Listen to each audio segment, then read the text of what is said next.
usual, as usual. I don't know how you keep track of the time, but I know you're on most of these meetings. And hopefully you will get a chance to be back in Jamaica sometime this year. Yes, indeed. Looking All forward right. to it. Thank you. Thank you, President Newton. I realize my camera isn't working. So anyway, thank you. Oh, yeah, and you know, I'm PDT. Ralston and I are not any great friends, you know, but I saw it and I thought it was the glare that I was seeing. I didn't realize that is the camera not working. Right. All right. I might have to call my phone at that time. Hey, thanks for being here, sir. Welcome. All right. No, we are now at apologies for absences. And I don't remember seeing any. I'm going to ask Secretary Willie if he has received any, even though I must say, DLG Willie, and for those of you who are not Kiwanians who are wondering what DLG means, he's a distinguished lieutenant governor of the club. Persons don't know that DLG Willie should have been one of those who we were giving apologies for absence for this evening. Because I know even though I'm looking at him now, a lot of people don't know that you're tanked up on painkillers right now, DLG Willie. Glad to see you. Thank you, President. Any absences? Any apologies? Regarding apologies, we only have one written one from past district trustee Ralston Eunice. Okay. Okay, thank you, sir. All right. Well, with that, we are going to go back to PD Stephen, because on a weekly basis, you know, we like to recognize special anniversaries, birthdays and so. And PD Stephen is the man charged with running that. So back to you, PD Stephen. Thank you, President Newton. I went through the calendar and the directory. I found one anniversary, which I'm going to come to first of all, but I'd also like to ask any of the persons who are on the meeting, in the Zoom meeting, if they're celebrating a birthday or a wedding anniversary, graduation, anything significant that they'd like to share with us. I'm opening it first of all to any non-Kiwanis Club of Kingston member who has a special occasion celebrating this week. We're going through the week of June 25th to July 2nd, sorry. Is there anyone?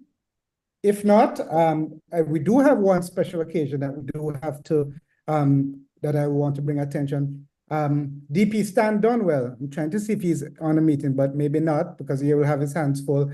He and his wife Patricia celebrate their wedding anniversary today, the 25th of June. So special wedding anniversaries to Stan and Patricia on their special day. It's always a blessing to be able to celebrate these kinds of occasions with your spouse, and 67 years. There you go. Well, thank you. How many? Did you say 57? 57. 57. Wow. Yeah. So special recognition to you, Sam, and from all of us here at Kiwanis Club of Kingston and the wider Kiwanis family. That's the only anniversary and birthday I have for this week, President Newton. So back to you, and wishing everybody a positive week and continued blessings to everyone. Thank you, sir. And it really is a milestone. Certainly many more years than President-designate Ashana has been on the face of this earth. So it really is a milestone. All right. We are Lieutenant Governor Desmond was supposed to be bringing us a bit of Kiwanis education. No, I don't see. Are you online, LG Desmond? No? DLG Willie, I know you have these things you can pull off the top of your hat. Do you have anything you could bring us a bit of Kiwanis education? Yes, I'm looking back at my standard form for club bylaws. Yes. Published by KI. Very interesting subject. Article 17 deals with public activities. Section 1. This club, by fair discussions at its meetings and in other ways, is encouraged to keep its members and the community informed on all questions of public importance and any proposed legislation affecting the community in which this club is located. Section 2, this club shall have the right and it shall be its duty from time to time to give expression by proper means of its attitude on such public questions and such proposed legislation, provided that no other Kiwanis club is affected by the same. And Section 3, when any other Kiwanis clubs or clubs within the district are affected by any such public questions or proposed legislation, before expressing opinion, this club must refer the matter with a favorable or unfavorable recommendation to the District Board of Trustees. If a club or clubs outside the district are affected, the club must refer the matter to the International Board of Trustees.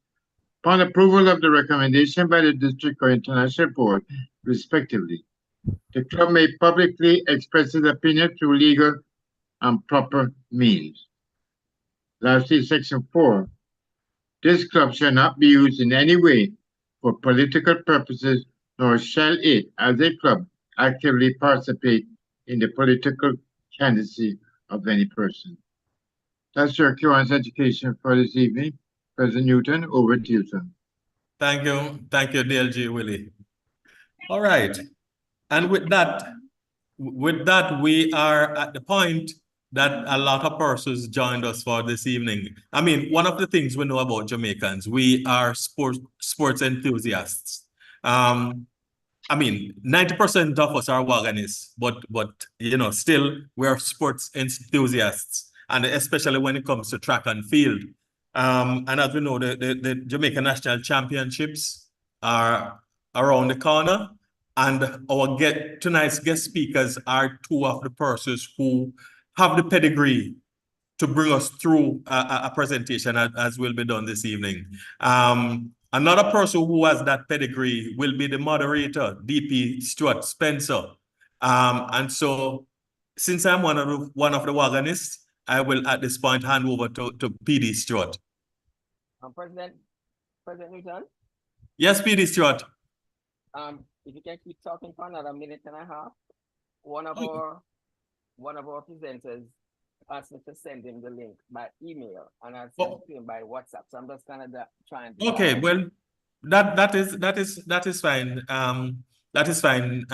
Okay. DP Stewart. Yes, As I said early on, one of the things that Kiwanis Club of Kingston is known for is that we have, over the years, we have been able to get the persons who, you know, especially when it comes to sports, there are people who know and there are people who think they know, right? And if you listen to those who think they know, you might get into trouble. One of the things that we can pat ourselves on the back for at the Kiwanis Club of Kingston is that we have access to the persons who actually know what they're talking about. Persons who, when they talk, you listen because they're talking from facts. Some of the facts that they're coming from were, some of the records and the achievements were done years before they were even interested in the sports. But they have so gotten themselves involved with it that they know these like the back of their hands, right? And what you will find, and if you don't believe me, you can go back to some of our YouTube presentations that are there, and you will be amazed at some of the presentations that we have had. And tonight will be no different. I know one of our guest speakers is a repeat. Ricardo Chambers. He has been here before. He knows his stuff. And also, I don't know if Mr. Powell has been here before, but I just want to say, I'm pretty sure DP Stewart said it before to you, sir. Welcome, and we hope that you will be a fixture on our platform, because we like to speak with the people who know, and you gentlemen definitely are amongst that category. I don't want to take up any more time, so I figure, are you ready for us now, DP Stewart? Just sending it off. Oh, you're just sending it off. Okay. Yeah. If I may, President Newton, just to remind DP Stewart to set up the recording. Yes, thank you. Yes. Okay, no problem. Oh, that if it doesn't, that is that is one thing I know he would not be forgiven for. He Right. asks for help whenever he's doing some of these to be reminded, because we are human. Well, that's true. That's true. And that's why, you know, I do the talking and PD Stephen does the thinking. So that's why he made sure to remind him, eh? And we know DP Earl that you will also be one of those who help to remind him, because we know people like you and past President Robert are persons who go back and listen to Okay. these Okay, things good. over and over. Okay, so I think DP Stewart is ready for us now, so I will hand over to DP Stewart. Okay. Let me just come back on my page. I must say though, DP Stewart, that you're sounding a bit low, so if you could pick up your volume. Oh, yeah, I just need to move my mic into the better position. Much better. As a gentleman who we all know would say you're now at strength 5. You're right, Richard. Okay, Ricardo, just give me a shout. Say you are on.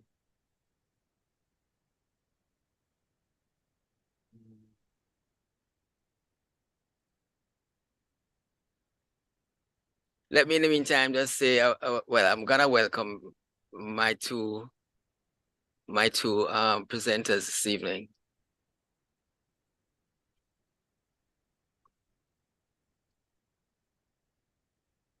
Ricardo, give me a shout when you're on, so I can hear you.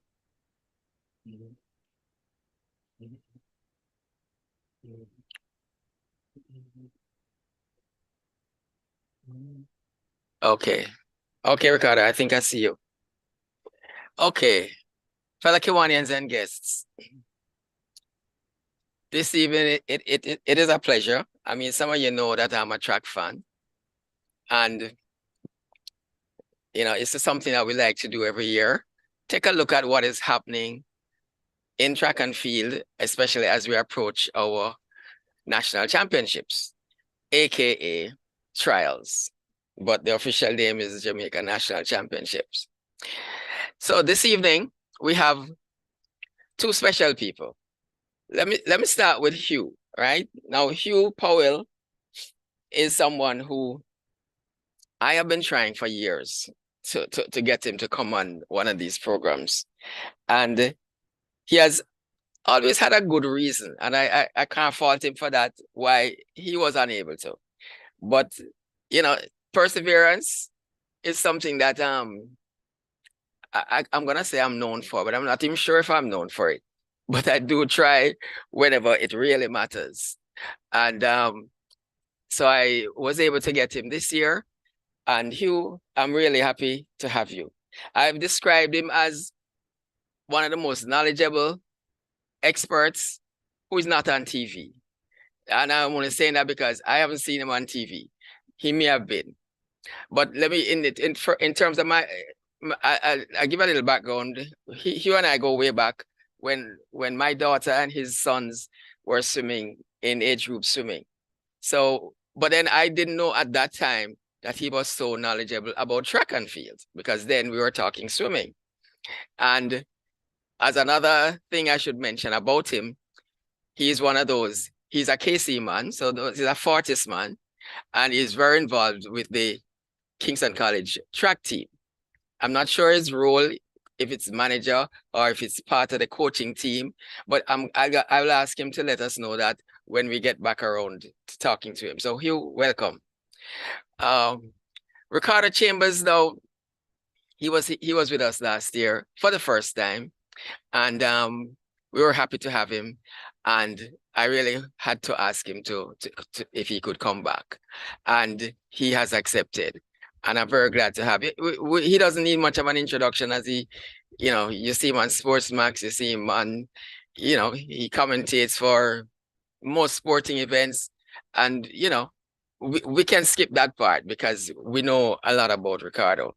So my two guests, Ricardo and Hugh, here's how we're gonna open. I want to open by asking each of you, what is the most competitive event, in your opinion, for men and for women at the upcoming national championships? And then I'm gonna ask Ricardo to go first.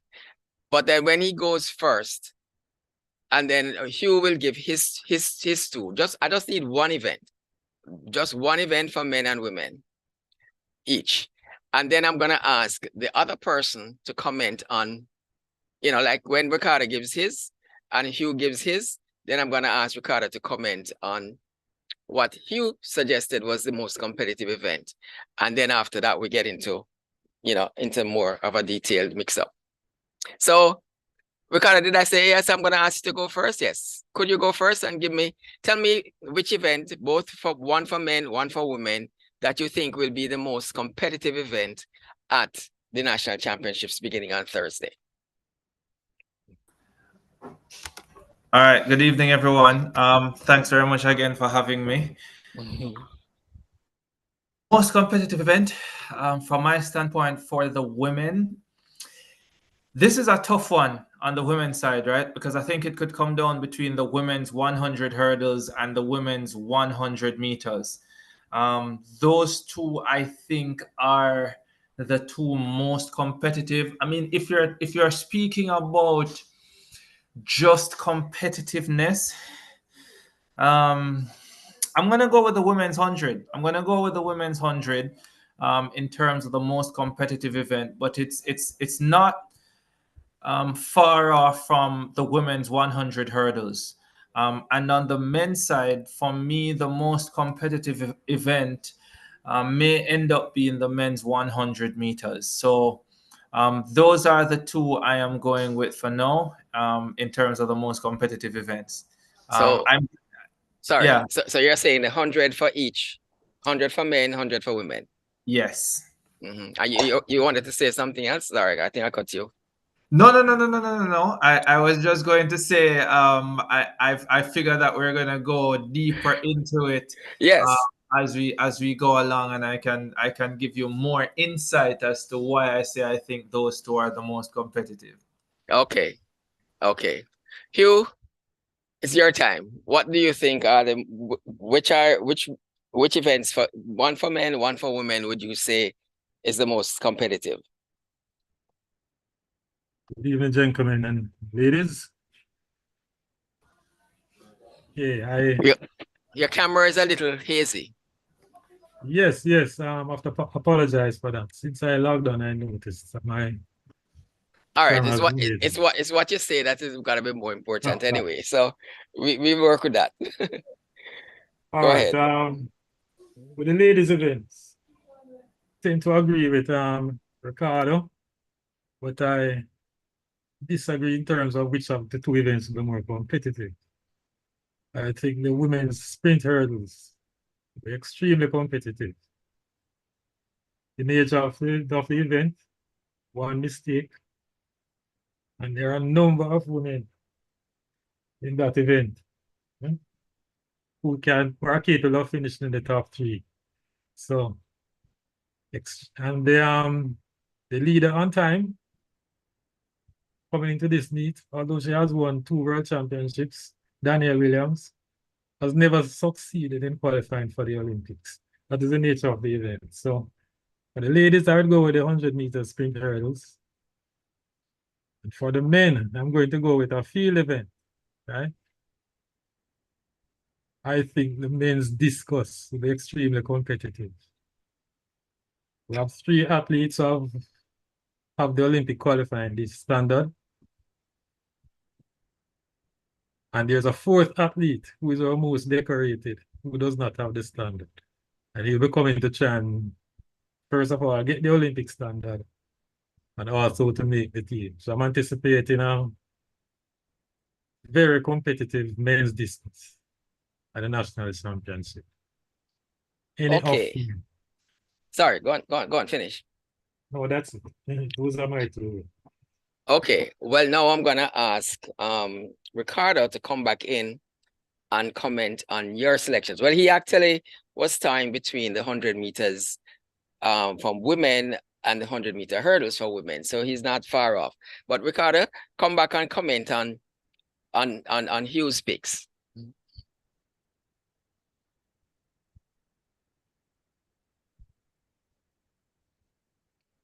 I'm not hearing you. I don't know if you're muted He's still yourself. muted. He's still muted. You're muted. You're muted. Yeah, apologies for that. Yeah, I was saying, yeah, fair. Because even for me, it was difficult to make a determination as to whether I think it's the women's flat 100 or the women's 100 hurdles that would be most competitive. And then even on the men's side, I can understand Hugh's pick in relation to the men's discus. And since Hugh went there, let me just talk a little bit about the men's discus and the significance of it. So he spoke about Frederick Dakers not having the automatic qualifying standard for the Olympic Games.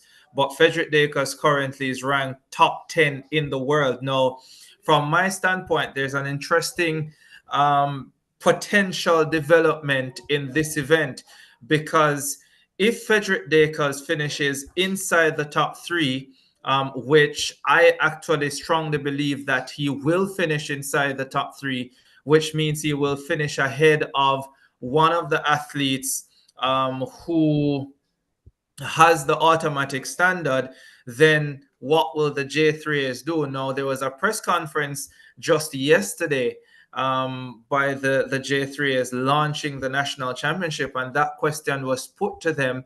What the president, Garth Gale, said is that once there is an athlete who has qualified or who has the automatic standard, that athlete will be given priority even if they finish outside the top 4. So based on what he is saying, let's say that Frederick Dakers wins the national championship, but because he doesn't have the automatic standard, he could be the one who gets left off for the athletes who have the automatic standard, because the J3's reading of the rules, which is different from my reading of the World Athletics rules, is that though if you have 3 automatic qualifiers, then you cannot then select somebody who qualifies via world ranking, or what you will hear commonly referred to as the quota system. So that is a major concern for me already heading into the championships, because I am not convinced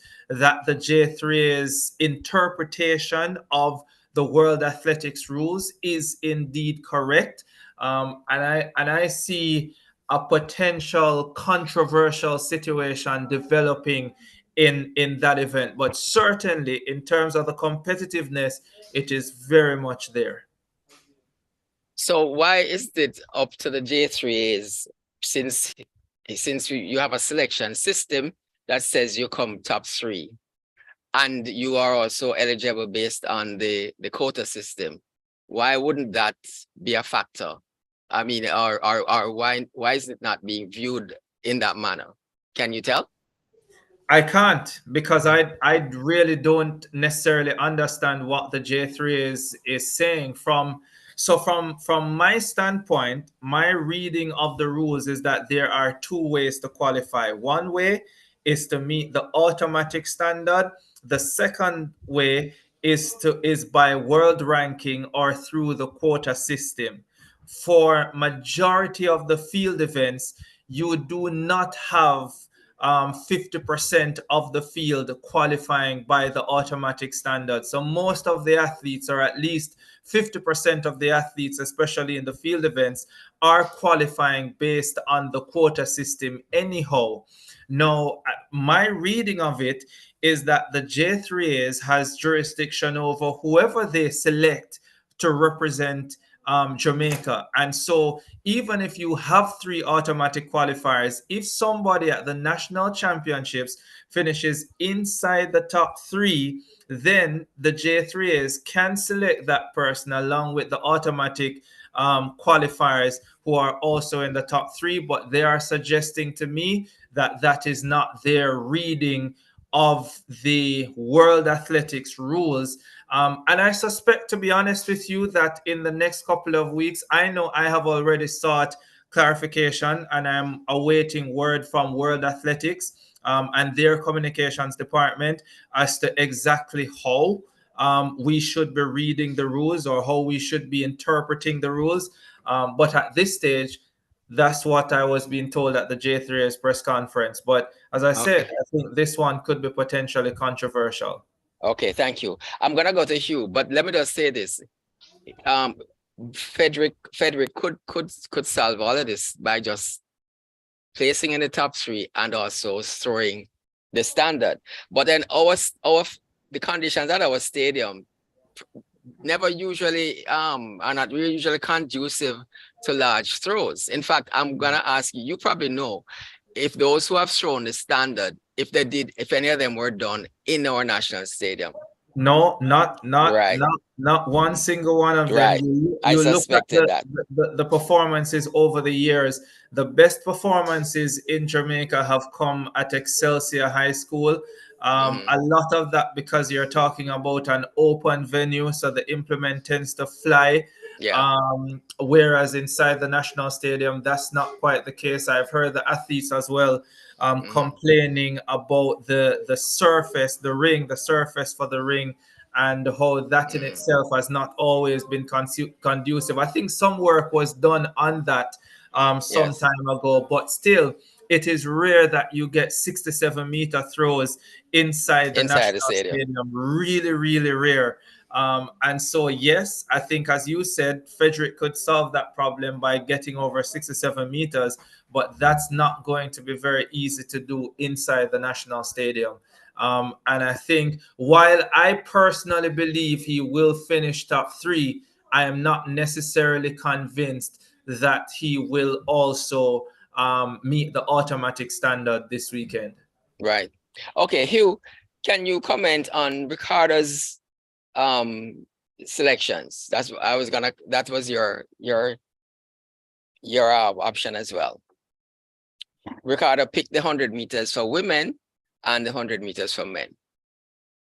Yes, that event has a cloud hanging over it this year because, you know, what the ladies who commonly known as the Big 3, who are all Jamaicans, all have some sort of cloud hanging over them this season.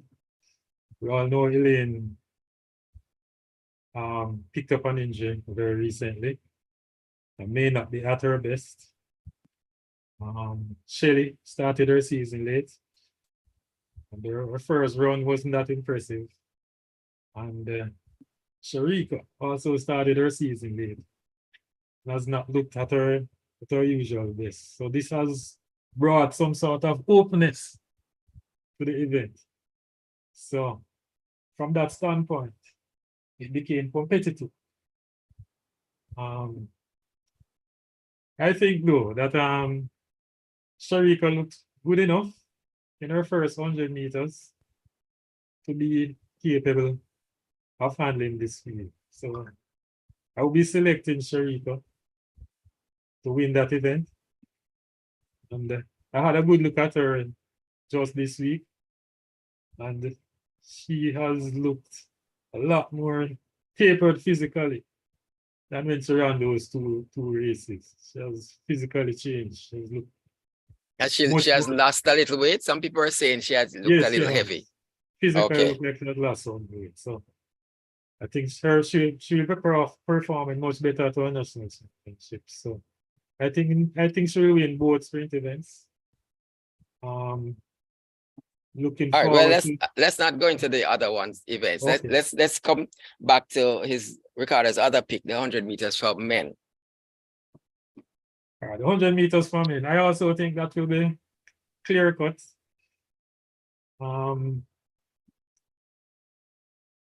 The current world leader at sea level,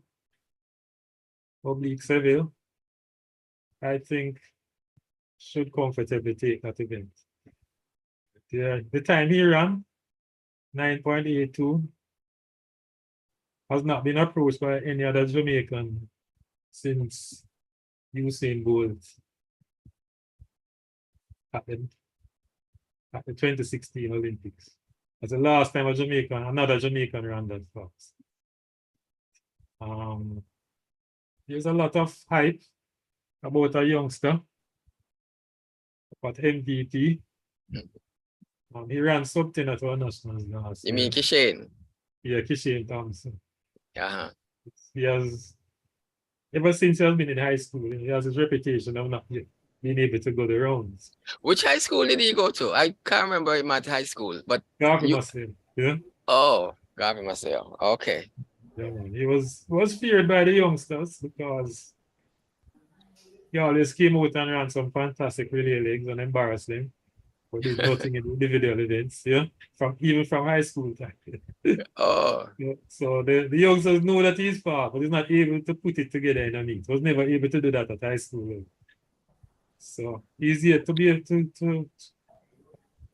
Do you remember if he was just not delivering on the day, or was he actually having injury issues? Because what Stephen Francis keeps saying is that he has been prone to injuries, and what has happened to him in the past is that he has not been able to train for the full, the full period of time that he should have been training for, and that is why he has not been able to, why last year he didn't put him through all the rounds. But was it an injury thing in high school, or was it just that he just didn't deliver when it mattered? No, I don't have that information. That explanation could hold for that period of time as well. Yeah? Okay. So that his school has always produced some brilliant individuals on occasion. So his environment has produced a lot of gems. All right. If he overcomes that, he will be a threat. But I think Oblique looks much more conditioned this year as opposed to past years. He also had problems going through the rounds. But I am backing him to do very well at our trials and also impact. All right. Let us go into the 100 meters for men in detail in terms of, I just think that we can single out the 100 meters for both men and women and go into it in a little bit more detail. You are citing that you think Oblique has done based on what he has done so far, he's a little bit ahead of the other prospects. And the guy won last year, Watson, hasn't seemed to have done very much this year yet. I'm not sure if he's suffering from anything, but let us make this a little open now. Ricardo, you can come in, but I just want us to focus on the 100 meters for men and give me your views as to, we can go into a little more detail now as to, and I don't know what you think about the Oblique situation with, well, oblique is an adjective as well, but but let's just say Oblique and the choice by Hugh. Yeah. Ricardo, what say you? All right. So when it comes down to the men's 100 meters, listen, if Kishane's body can handle the 3 rounds, and Hugh is perfectly right in terms of the fact that Kishane Thompson has had a lot of talent for a long time, but he's always been injury prone. Now, I remember when he just went to the MVP track club ahead of the Tokyo Olympic trials, that was in 2021, was the first time I heard about Kishane Thompson. And not the first time I had heard about him, but in the senior ranks after leaving high school, because of course I knew of him competing in high school, winning at Central Champs, doing well at Champs and so on. But in 2021, I heard that he was training brilliantly and this kid was going to be something special. He was going to break out. This was 2021. The problem is he hasn't been able to stay fit. Think about last year, 991 in the first round of trials. They pulled him. After that, he goes to Europe. He runs a few sub-10s, including 995. This kid is a beast. I have seen him in training a couple of times.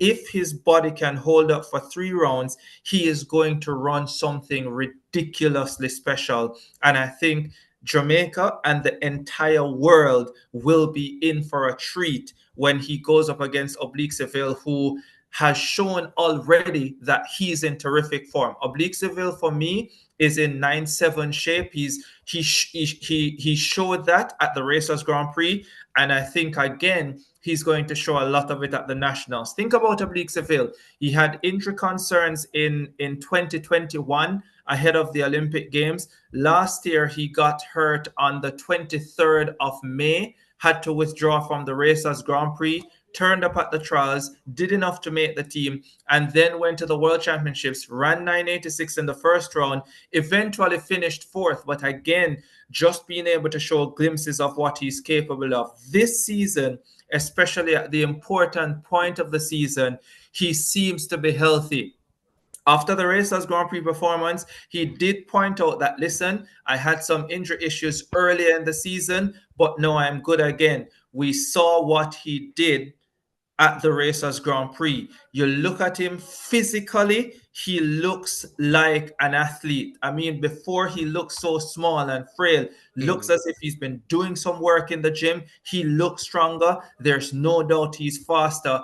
I think he goes 9-7. A lot of people have been asking, okay, how does Oblique Seville handle the rounds?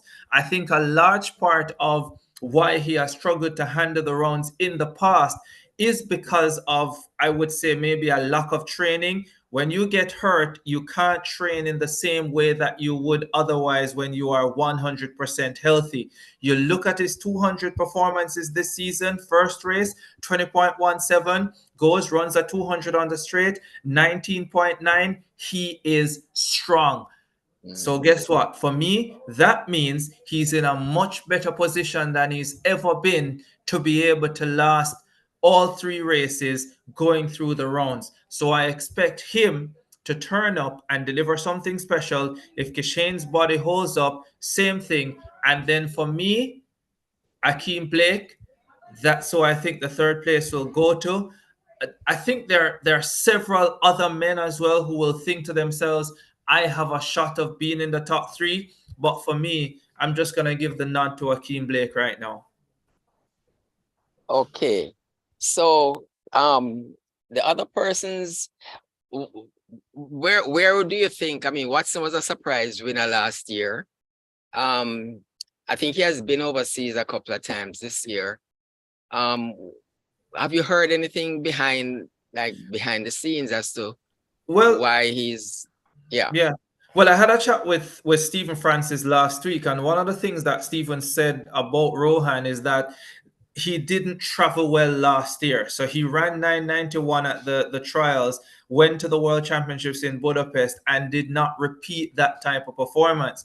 Given what Stephen said, I think there's the strong suggestion that it was because of his relative inexperience with traveling and competing overseas. And so what they did this season was to send him overseas. And he was competing in China. I think he did a couple of races in China and some other way up places. So he now has that experience. Whether or not he has become better at traveling and competing, we're not sure, because the times weren't great. I think the best time he ran is 10:23, if memory serves me correct. Somewhere between 10:23 and 10:25 is the best time he produced. But just listening to what's coming out of the MVP camp, I think they believe that he can get back to where he was last year. Now, if you have been privy to some of the training videos coming out of the MVP camp, and if you see how far ahead of him Kishane Thompson has been in a lot of those training runs, it's one of two things. If Rowan Watson is in 9-9 shape, then Kishane Thompson is in 9-7 shape. If Rowan Watson is in 10-1 shape, then Kishane is probably in 9-9 shape. But I think right now, Kishane is at least 0.15 ahead of Rohan Watson. Okay. All right, we won't bother to. I think that is enough time that we can spend on the 100. Let's go into a little bit more detail on the 100 meters for women. I just want us to focus on the 200 meters, and then I want to take a closer look at the hurdles. But Hugh, you said you mentioned a bit about the big three, and we know there are some question marks, you know, about the big three. But there are some others in the picture. Let me tease your brain a little bit. This young lady from slowly. You know, I just feel somebody's gonna spring a surprise. You know, I just think that somebody's gonna spring a surprise. Who would you think may spring a surprise? You know, if the big three are not in top form. Well, I have one young lady in mind. She comes from a very, what they call an informed camp. You have some spring camps doing great things at the moment. The Dennis Mitchell camp that took the top three. Oh, the US trials. Oh yes. Yeah, they have Alana Reid in their camp, right? Right. Yes. But it's not Alana I have in mind. It's somebody from the camp of Coach Floreal from the University of Texas, right? You know, he has 4 professionals doing great things at the moment. Lana Taylor Thomas. Oh. The youngster who came out of Vaspret but migrated and represented the USA as a junior, and then switched allegiance to Jamaica last year, but not in time to go to the World Championships. Right. It's around 100 meters this year, but into a headwind at the LA Grand Prix. She edged out Alana Reid at that meet, and also had Twanisha Terry behind her, who we saw ran 10:89 and made the US team. So there's one newcomer who can spring a surprise, because we will have no idea where she is at 100 meters. She ran a 200 meter. The Racers Grand Prix, ran 22:31. But she has entered both events. I think she had a live shot based on the form coming out of her camp. Her training partner, Dina Asher Smith, won the European Championship 100 meters. Her training partner out of Ireland, Adeleke, had been running up a storm as well. And we all know what the young lady from St. Lucia has been doing, right? So she's the 4th person in that group. And I think she has a life. One thing, Hugh, since everybody is not au fait with all the people, it would be good if you call the names when we're talking about them. Like so the one from St. Lucia, you mean Julian Alfred, right? Yeah, and right, and the girl Thomas, she last year when she came, she only ran the 200, didn't she? In the trials. Yes, she made the team. I think she finished 3rd. But her accreditation document didn't come through in time. Right. I'm glad you mentioned her, because you know there are these athletes who, well, there's no reason why we shouldn't even describe her as flying under the radar, because she came to the Racers Grand Prix, right? And she did pretty well. Yeah, that's very well. Right. So yeah, she won at Racers. Right. That's more than pretty well. So she's entered for the 100. That's what you're saying. She's entered for the 100 for our championships as well as the 200. Yeah, that's correct. And so what about slowly? What about slowly? Do you think she could make a final? I mean, and then I'm gonna come to you, Ricardo. Yeah, well, she's most improved. She's the most impressive that we have seen. Most impressive female, but who's not established, coming out of the MVP camp. And every time I see her, she looks better to me. You know? So I expect her to run well, you know. But in terms of a real dark horse, it's Lana Taylor, who nobody really knows her capability. I'm still picking Sharika to win, of course, but if in a dark horse comes through, it's Thomas, the individual I would look. And Ricardo, your views on the 100-meter women? Listen, let me tell you something. If you don't already have a ticket, get your ticket. You want to be at the National Stadium on Friday night. Let me tell you something. I have never been more excited about the National Championship than I am about it this year. a large part of the reason why I am so excited is because of some of the things I expect to happen in the women's 100 meters. And this is why I say that for me, this is the most competitive event. A lot of it is because of what I expect to happen as opposed to what has already happened. Meaning, I think we are in for some real surprises in the women's 100 meters. And I mean real surprises. I agree with you because I think Lene could be a dark horse, given everything that you said. I think she is going to be more dangerous at 200 meters, but she can be a real handful at 100 meters as well. A lot of people miss the fact that she ran the first leg for Jamaica in the 4x4 final at the World Indoor Championships in Glasgow earlier this year. Her split was 51.18 coming out of the blocks. Now, 51.18, I think, is third or fourth all time by a Jamaican in indoor 400 meter running. So something of the sort. That would put her in the top 4 if it was a flat event. But remember, she came out of the block, so you can pretty much count it as that. Yes. So yes, I do agree. I think she's dangerous.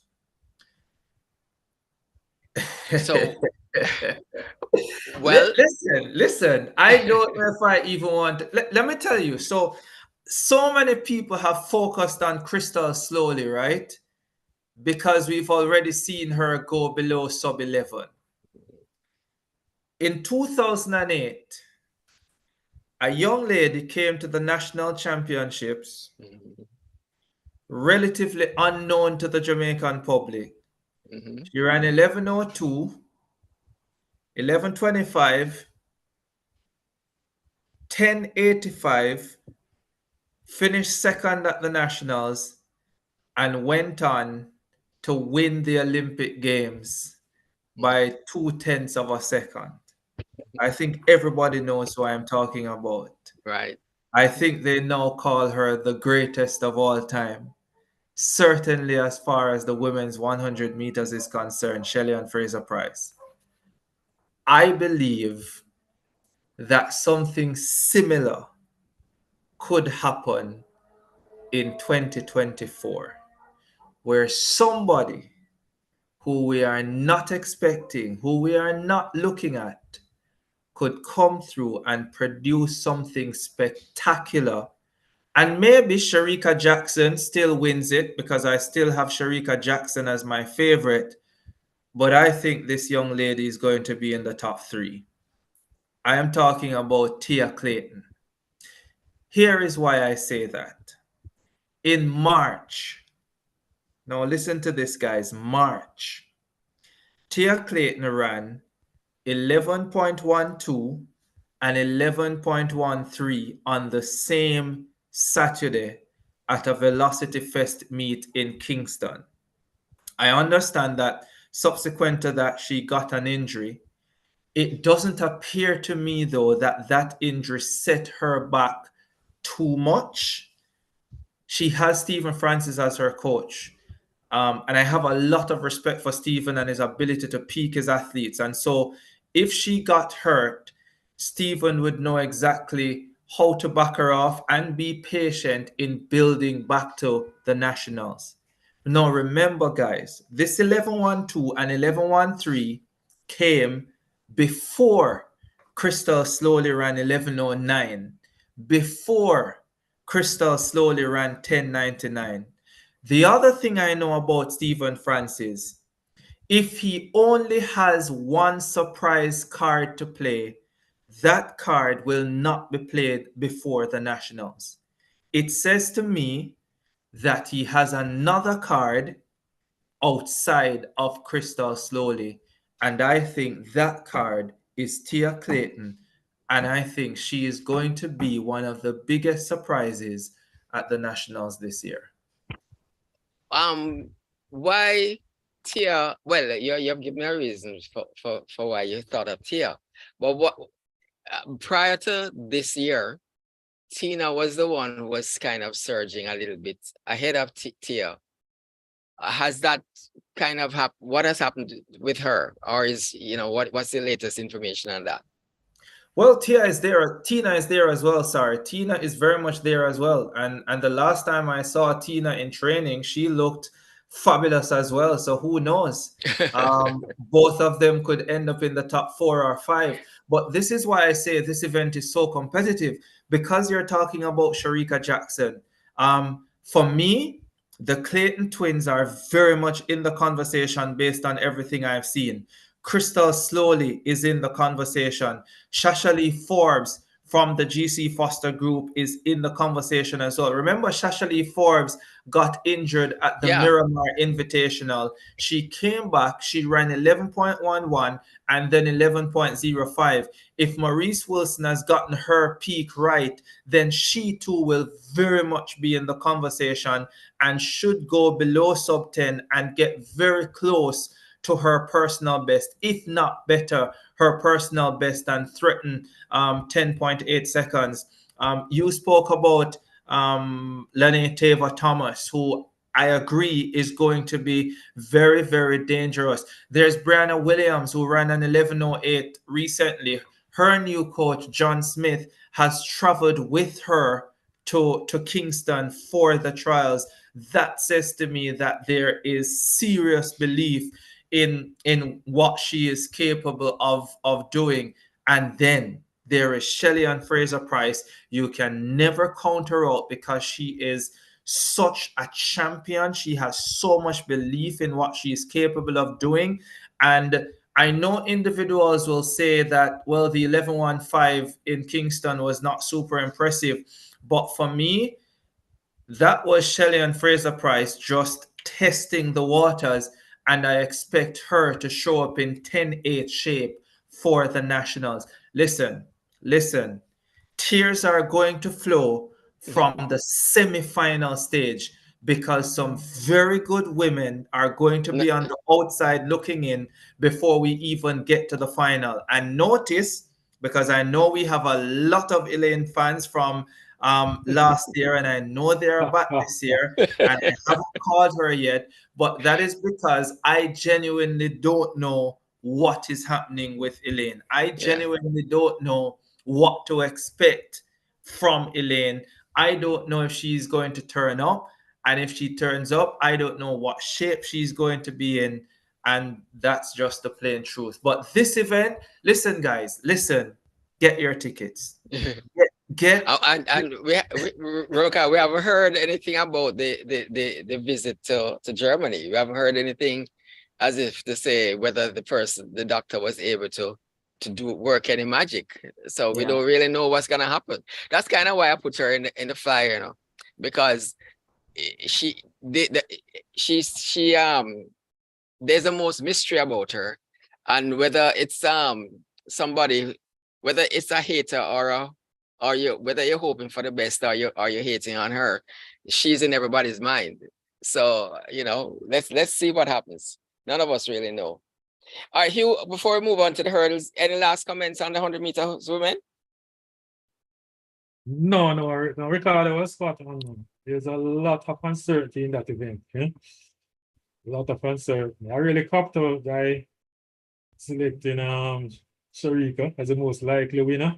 Yeah. But behind her, I have no idea what's going to happen. I am not hiding on top. I'm being serious. All right, let's switch to the 100-meter hurdles, right? Now, let me just throw this in before you guys come in. Brittany Anderson has come back on the track. Hasn't done anything really spectacular. But you remember, she had to skip the whole of last year because she was injured. Is she? I don't know if we have any information to show how much she has recovered. I would kind of put my head out and say that of the women hurdlers, I was very worried the other day when I saw Akira take a fall, but she ran after that and looked pretty good. So she looks like she's in good nick. So who wants to go first about the 100-meter hurdles? Well, let me just say something about Brittany first. Sure. I've seen all her races Mm-hmm. since she returned. Technically, she looks as good as ever, right? So she's still able to hurdle properly. Her technique is as sharp as ever. But what I noticed in those races, for the last 3 flights, she was struggling, right? Which means her conditioning, maybe because of time lost, because of the injury rehabilitation, she might not be in the condition that she needs to be to make an impact at this meet.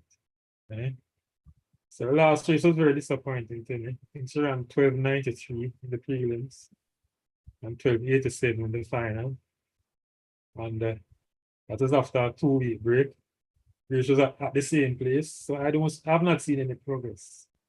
So I'm not expecting any miracles from her. Okay. Do you think though that she could have been short on training time? Because I'm not sure exactly when she hit the track. I mean, we saw her running in the early part of the season, or a couple of events, but she may not have been able to start her training at the time when you would normally start your training for this year. Do you have any idea? She might have some background. I don't have that information, but her race pattern suggests, because normally the last 3 hurdles is her strong point in. Because her start was never special. But when she got going the last 3 flights was where she usually took control of the race. Okay. And I just did not see any of that in all the races I've seen so far. Okay. So what about the rest of the field? Who are you picking? Well, on form to be Danielle Williams. She has been outperforming every other Jamaican on time, I would say. And she's been very consistent by her standards. And of course, Kira Nugent also she's not the best I've seen her since she turned pro. And the third person I think looks very good, who has not been racing as much. That young lady was based at GC Foster. So her name again. I'm not sure if I remember who you mean. Yannick Thompson. Oh yes, right. Yannick Thompson. And then a fourth person. It's about 6 persons who can figure in the racing. There's also a young lady from an MVP. Amari Brown. Oh, Amari Brown, yes. And Megan hasn't done any races.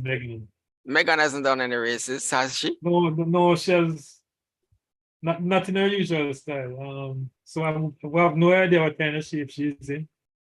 I know that she's where she's based now. They don't race a lot, you know. They race very sparingly. So so we have no idea what to expect from Megan. Yeah. But historically, she performed well in the national stadium. She can never count her out. You know? So I say that I think 6 ladies are called. You know? And there's some others nipping at the. There's some others nipping at the. What about Kerika Hill? I mean, has she come back on? What's happening with her? Yeah, she has run one race in one of the velocity meets. But I see her entered in the junior 100 event, in the junior event, right? Oh yeah, she's still a junior. Like the plan is to defend that title, but we're under 25. Okay. For her among the seniors. She's not listed in this among the seniors. No, I saw her listed in the juniors. Under 20 100 meter. Oh, okay. Ricardo, I'm not seeing your picture. I'm not sure if you are still on or you just had to close your camera. Or are you following this? Or did we lose you? Let me see if there's a message. 1 sec. Okay. He sent me a message. He had to do something, so he'll be back. It's all right. Let's continue, Hugh. The men's hurdles, 110 hurdles for men. Yes, that's. All right, we have the defending champion, Hansel Parchment. Right. But none of them have gone really fast this season. Yes. Broadbell, who fell at the World Championship. Yeah, I remember. Those are guys with the Olympic standard, right? Those are Also, the only two you say with the Olympic standard? no, there's also another. Omar McLeod got the standard last week, right? Yes. He has run 4 races since he returned and won 3 of them. He ran a season best just last week and got the Olympics. Right. And there's that youngster who attended Calabar who made the World Championship team last year. Trying to remember his name now. Yeah, I know who you're talking about. So we have 4 people with the Olympic standard. I think it will be the battle will be amongst those 2. But the season fails to overcome them. Yeah. So it's between I noticed that Hansel, in a couple of races that I've seen him in, he has started kind of slow, which is not unusual. But then his best part of the race is usually in the last 30 or 20 meters. And I haven't really seen that kind of spark. So he obviously doesn't seem to be at the same level of fitness, that we expect. But now whether between the times when we saw him and now, if there has been a big improvement, I can't know because I haven't seen him. But he seems to know when. How old is Hansel now? 30 how much? Let me see now. He won a chance in. Let's see when did he win that chance?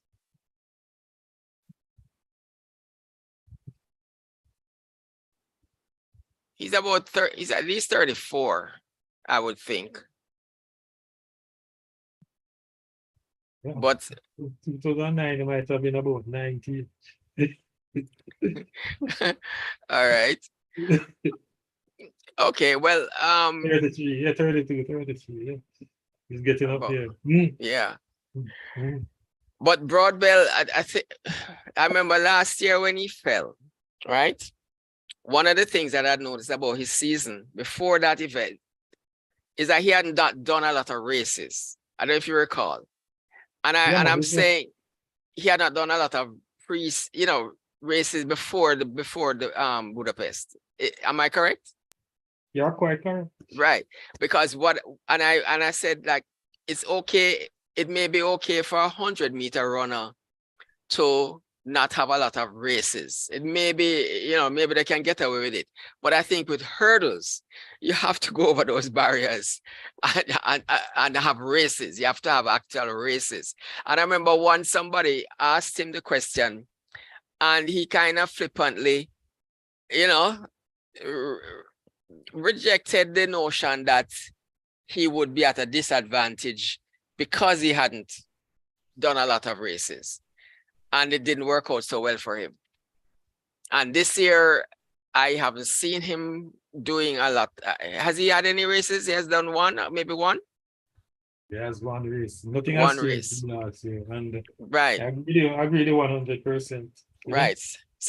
So it bothers me. It bothers me that he's one of our best.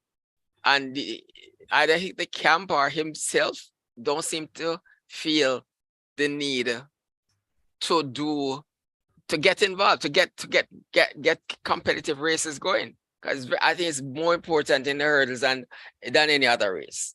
I just checked it. He's 34. He was 34 on June the 17th. Okay, thanks.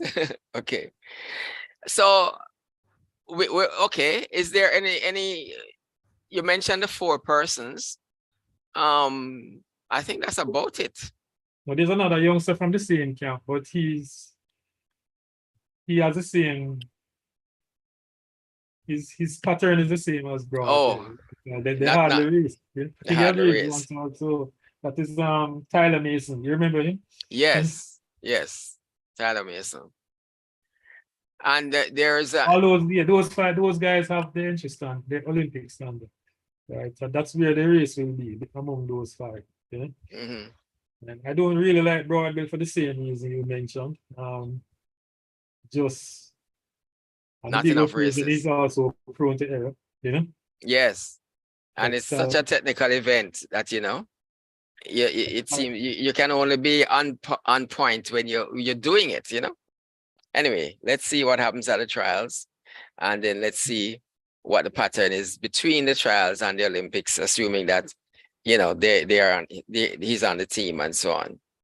yeah, man, what I like about Hansel is that he always peaks at the right time. Yeah. Yeah. So he might get second or third at the trials, but by the Yeah. Olympics, Yeah.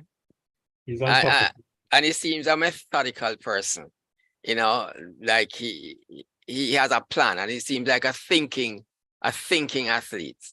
Not that the others are not, but if you might understand the point I'm trying to make. All right, I want to skip the 200 for a minute, since it's and go to the 4. Now we have had a little disappointment in terms of Antonio Watson in terms of his fitness. He seemed to have picked up an injury, and a couple of races that he has done this year.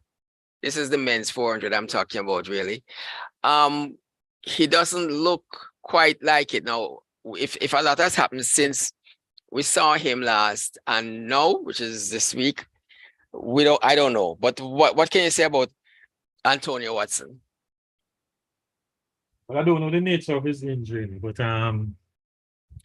given that he can't be as sharp as he needs to be, eh? Mm-hmm. So I think to come out on top but the competition for the men's 400 meters is who else is there? I mean, I know some of the names, but you tell us who else we need to look out for in the men's 400 meters.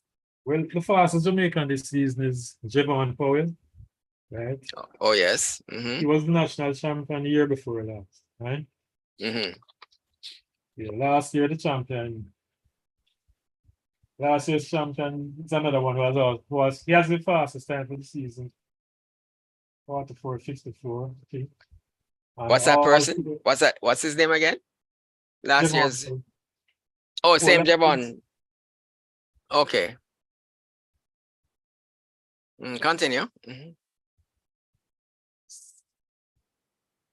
And the other, Veronica Campbell's little brother, I can't remember his name at the moment. Oh, Bailey, right? Yeah, Sean Bailey. Right. Bailey.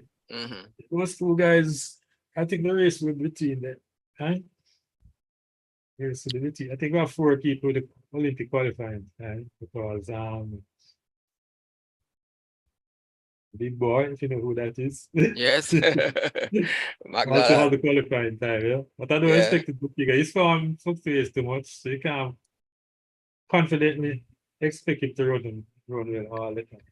Yeah.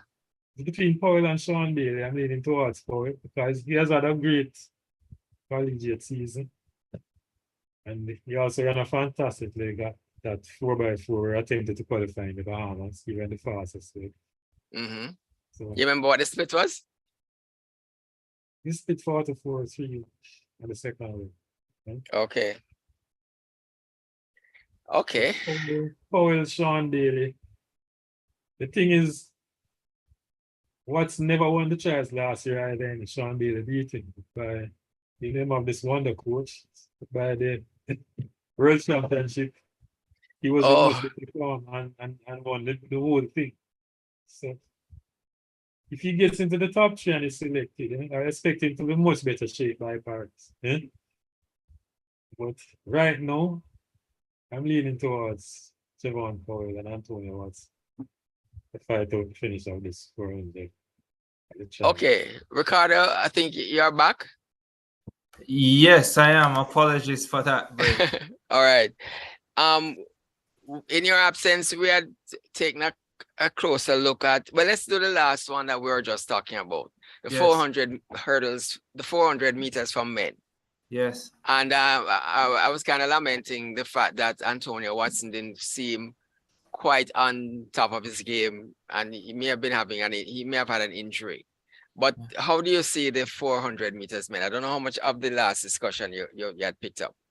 Yeah, quite a bit of it. So yeah, the men's 400 meters is another competitive event. Like I think it has been for such a long time. I think whether or not you have high quality men, the 400 meters has just always been competitive at nationals. I mean, for as long as I can remember.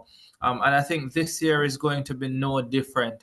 Sean Bailey, who is the reigning national champion, as you pointed out, Antonio Watson in a great race at the trials last year. I think he starts favorite.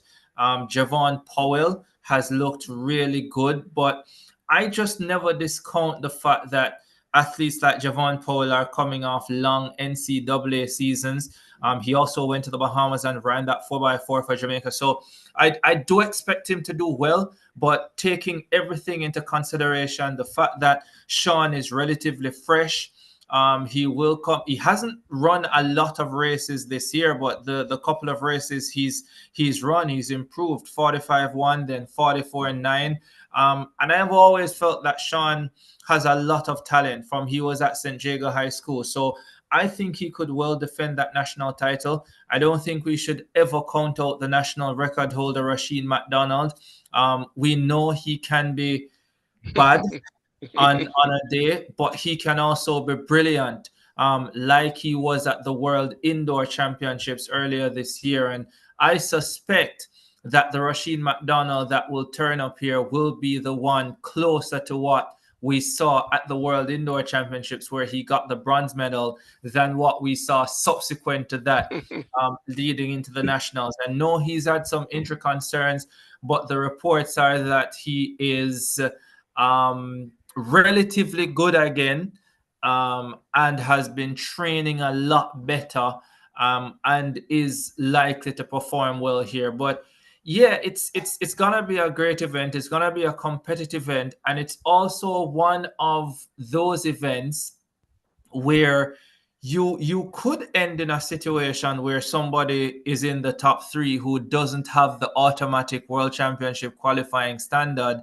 and will put the J3A selection panel under stress again. Hugh had mentioned that there were 4 persons, at least 4, who already had the standard, and he was mentioning one from a Calabar athlete. He couldn't remember his name. Who would that be, if you can remember? For the 400. No, but he called the 4 hits of the qualifying time. Rasheen McDonald. Yeah. Antonio Watson, Sean Bailey, and Javon Powell. Those are the 4 guys with qualifying time. Oh, those are the 4. Yes. And this year we don't have anybody holding a quota place. So anybody else who wants to run, they're not in the top. They're not in any top. Have to 48, yes. Skip it for whatever the number is for this event. Yeah. So, okay. So anybody else have to run with the qualifying time. The Calabar athlete you're mentioning, he was a dark horse. That was the hurdles? Yeah, yes, it was the hurdles you're talking about. Oh, that's Malik James King. But not the 400 no, hurdles. sprinters right there. Sprint hurdles. Jerome Campbell. No, but I'm talking the one who made the team last year. No, Orlando Bennett. Orlando Bennett. Sorry, there are so many hurdlers, you know, so. Yeah. Yes, Orlando Bennett. That's the one. Okay, prior to, you had also missed our discussion on the hurdles. Man, if you want to give a little quick comment, because we looked at both the women and the men. Yeah. And we're saying that Hugh had said that Brittany Anderson, we both concluded that it seemed as if she has been short on the prep time to even though she has competed this year.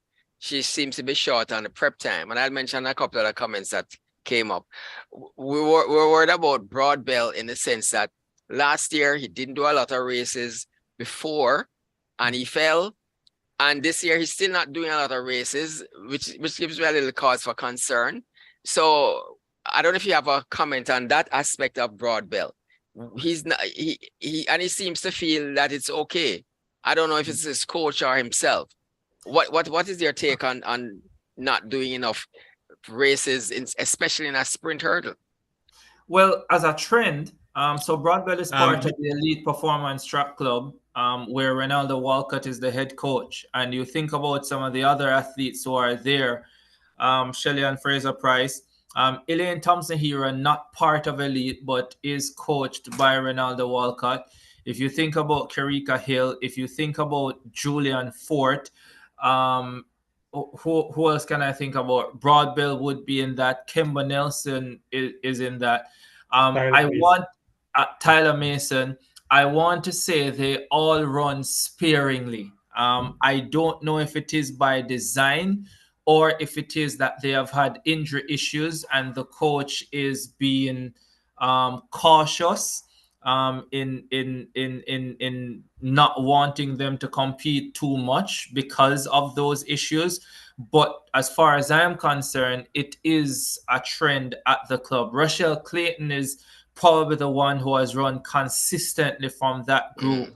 And we've seen that she's in fabulous form and clearly very healthy. So from my standpoint, that sort of addresses in some way what might be happening with Rashid Broadbell. That men's 110 meter hurdles could be pretty good in my mind, with limited information to work with. But just based on what I've seen on the track this season, Hansa Parchment, who is the reigning Olympic champion, Rashid Broadbell, if nothing else, just simply because of his awesome talent. And then also Omar McLeod. The big issue for Omar McLeod, though, is going to be how he handles the nationals mentally. Let's not forget 2021, when he failed to qualify. 2022 as well, he had a similar situation. And he returns to the scene of maybe two of his greatest disappointments in track and field. How does he handle that coming into an Olympic trials? I think is going to be significant. But just in terms of where he is physically and the form that he's in, unlike Brittany Anderson on the women's side, I think he's in good enough shape to come and make the top three. So that's going to be my top three for the men's 110 hurdles. For the women's sprint hurdles, listen, I miss the days actually when it was just 3 or 4 women, and you could just pick who would make the team. And part of the reason why I miss those days in the sprint hurdles, right, is because it is so difficult to see world-class women who would otherwise have an opportunity or be thinking about winning a medal at a global championship not being able to make their national team. And that's the situation that we face in the women's 100 hurdles. Danielle Williams has never been to the Olympic Games. That's crazy. She's a 2-time world champion and a world championship bronze medalist. You have in that field as well, Akira Nugent, who I thought looked stunning in the Bahamas, a week and a half ago. Yannick Thompson has run better this season early than she has run in any other season in her life. And if you look at Yannick Thompson over the years, when she comes good is usually at the nationals. And the fact that she's already run 12.5 this year, I don't know if something about the program has changed. I hope it is that that herself and Coach Maurice Wilson haven't gotten it wrong. But if we're to just judge by the way she has gone in previous seasons, then it's frightening that she has already run 12.5. There's Megan Tapper, who when it comes on to the nationals, she's an absolute beast. There are athletes like Demisha Roswell, who is training in the United States of America. She's a 12.4 performer at her best. You're talking about the youngsters like Karika Hill. There is Amoy Brown, and there is also a young lady by the name of Janique Brown, who was in the World Championship final in 2019. She's at the MVP Track Club, And I think she is going to be very, very dangerous. I can't say she's going to finish top 3, but I think she's going to be super dangerous. She hasn't registered any times this year that you will go, oh, whoa, what's going on there? But I tell you, it's Stephen Francis, it's the national championships, and he has a super talented athlete. And yeah, I think they're coming to the trials to strike and surprise. I remember when Janique, when she came back home, but then she didn't show up in anything much at the trials in the first year when she was back home. Are you aware of anything? Has she been at any Velocity Fest or any kind of local meets? So she did open her season with, I think, 13.08 in the 100-meter hurdles. And she has run a number of flat 100 races this season. So I'm now just taking a quick look at her card. So she ran a lot of 60s. Well, she ran 3 60s to start her season.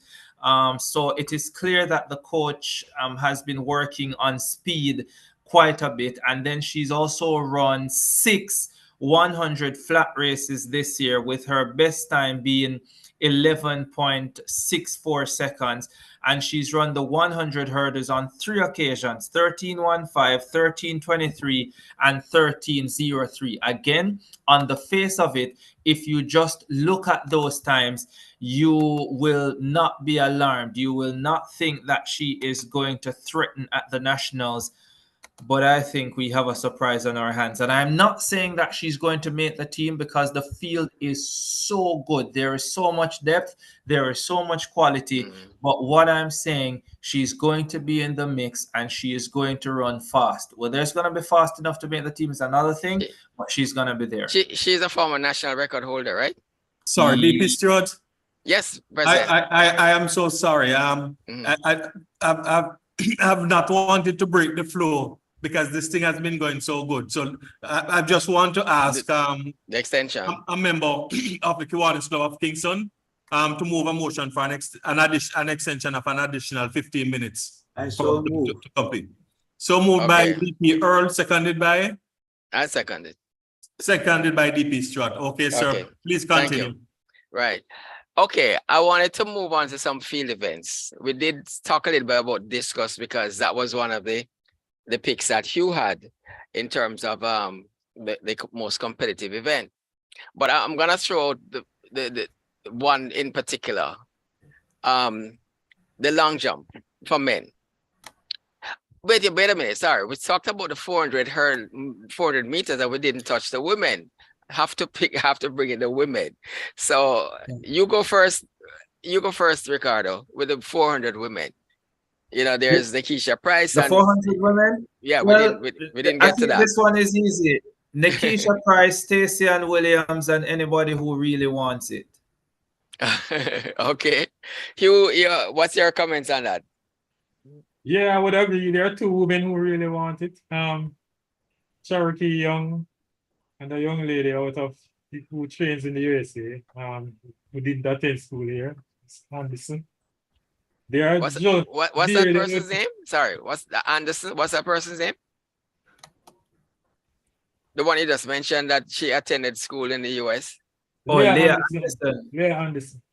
Oh, but she's not gonna run a 400, is she? Yeah, man, she is. Both of them are barely outside the Olympic qualifying, right? So that they have run 51.12 and like 51.15, something like that, right? So I get you. Maybe you're confusing her with Leah Thomas. Yeah, no, man, no, Leah Anderson. She ran at the World Indoors. She ran one of the legs. No. I'm saying Stewart might be confusing Leah Anderson with Leah Nugent, who ran the 400 hurdles and got to the Olympic final, I think, all the way back in 2016. Okay, I get you. Yeah. Okay. This is a newcomer. You wouldn't. Most folks wouldn't have seen her until this year. Still. Yeah. So we should look out for her. Yeah, and those 2 he's correct. Those 2 are away from the field, and then the other 2 now just looking to get an Olympic qualifier. I'm a bit hopeful for Cherokee. She trains with Matthew Bowling, who has been running similarly to Cherokee all season, looking like they are training through most meets. And then he turned up at the US trials and made the final comfortably. And I think he finished in the top 6, 7 yesterday. He finished just behind or just ahead of that youngster last night. Oh, the schoolboy. Yeah, Matty Bowling, that white youngster who runs. Yeah. Who runs Yeah. That's Cherokee's training partner. So hopefully Cherokee will drop time as well and get past that qualifying, Olympic qualifying. Okay. All right. We want to go on to some field events. I find it interesting. I'm gonna the long jump. We have 3 top tier long jumpers, but I've heard Jaden say that he wants to compete in the long jump, but he also wants to do the under 20 in Peru. Now, how does it work? If he jumps with the seniors in the long jump, does that work for the juniors? How does that happen? Or would he have to jump with the juniors? How does that work? Well, he has entered the juniors. I don't see his name in the seniors. He has entered both the long and triple jump. In the juniors. In the juniors.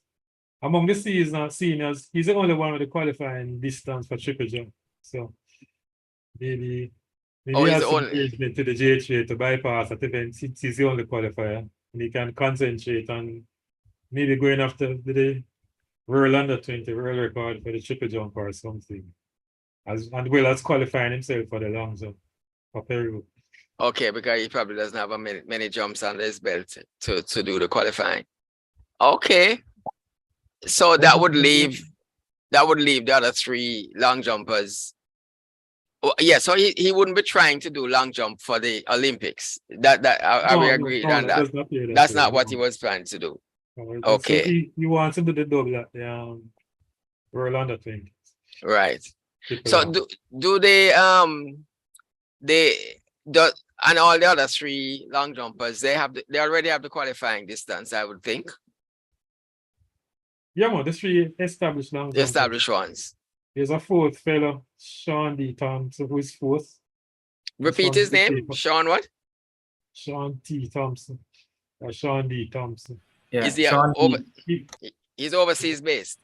No, he's GC local. He's a 4th ranked Jamaican, but he doesn't have the qualifying list. So okay. that would be his major objective, to get into that conversation, in case any of those guys have an off day. Oh. Tajay has not gotten back to the heights of his first world championship victory. And I always remember when he was out of the top 8 on his prior to his final jump, and then just made it into the finals and he won. That's kind of my recollection. But how are the 3 stacking up? You have Tajay, you have Pinnock, and you have what's the 3rd guy's name again? The other one who is also in Kerry, right? Kerry McLeod. Which, if you were to pick a winner, not that it would matter if all 3 qualify or they are in the top 3, but if you were to pick a winner, who would you think, based on current form, is likely to come out on top? Well, among the 3 Jamaicans, Wayne is the most consistent, right? Yes. He also has Tajay has the largest personal base, but he hasn't gone back there for some years. But Wayne and his handlers have been handling gingerly. His handlers have been what? Handling him gingerly, you know? Oh, okay, yeah, I understand. When he was at the previous college, Tennessee, they had him doing 60 meters indoors, sprint relays, and stuff like that. So, but he on the long jumps at Arkansas. Yeah. The European champions have changed the competitive aspect of things though since the season started, because the Jacob, the world champion out of Greece has improved to 8.65 this season. He's now the world leader. Yeah. Wayne was the Okay. previous world leader. And there's a young under 20 youngster out of Italy who has approached 8 points. He broke the world under 20 long jump record. He's also a serious contender for long jump. So it is now turning out to be going to be a difficult event for us. And even Jaden, who had the world lead at one time, there are now at least 2 people have done over 18 in the triple jump. So he's gonna have to contend with. I think he'll soon hit the 18 though. I think he'll soon hit the 18. Ricardo, any comments on the jumps? I think the men's long jump is going to be a really good one. No, you ask who you think is going to be a winner in this one. So under normal circumstances, I would say Wayne Pinnock, because I think he's proven to be the most consistent in that field over the last year and a half. But remember, he finished 5th at the NCAA Outdoor Championships, and he reported an injury there. So I don't know if he has fully recovered from that and whether he will be able to go at 100% at the Nationals. I think maybe even he's one of those athletes who could benefit from a medical exemption. Tajay Gale doesn't, in my opinion, jump great in Kingston. I mean, at the National Stadium, it's rare when he does.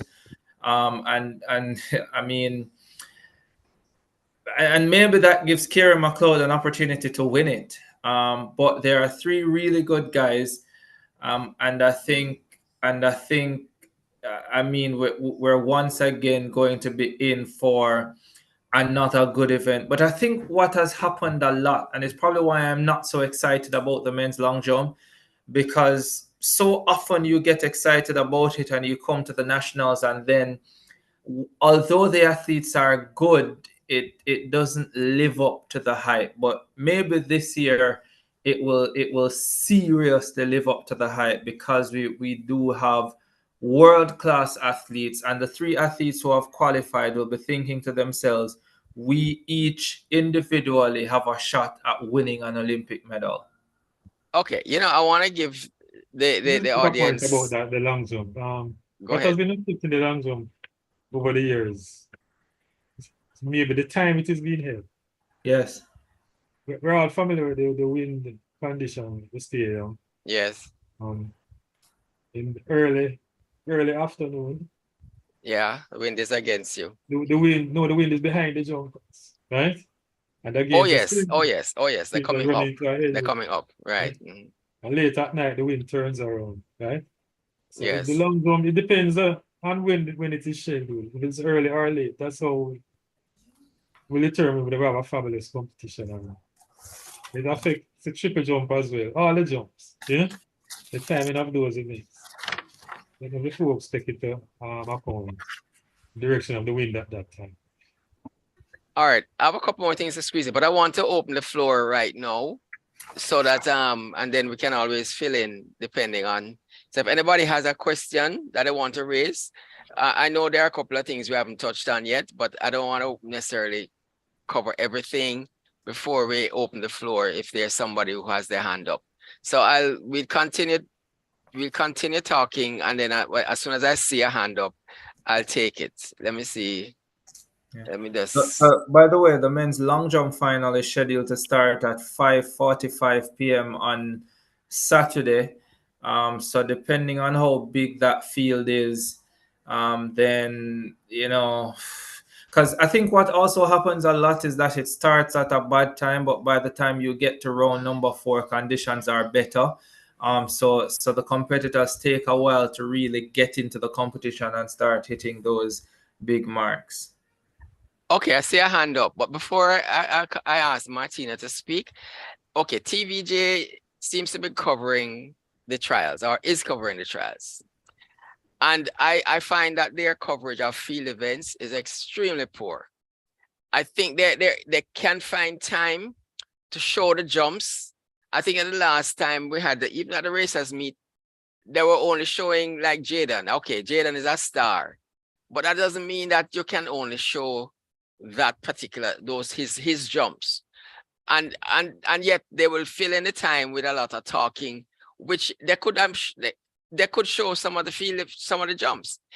You see them interview the winner of the high jump, and you never saw the high jump jumping any at all. So I really hope that TVJ can find a way to accommodate. I know that the way it is done at international meets, quite often there's a delay. There's an element of delay. It's not all live. So I mean, even though some of the events are run live, so they use the jumps and so on, maybe as part of the overall production, and that's how they do it.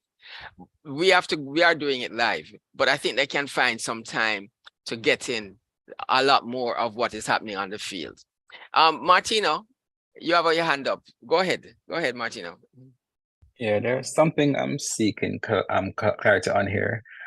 The medical exemption rule.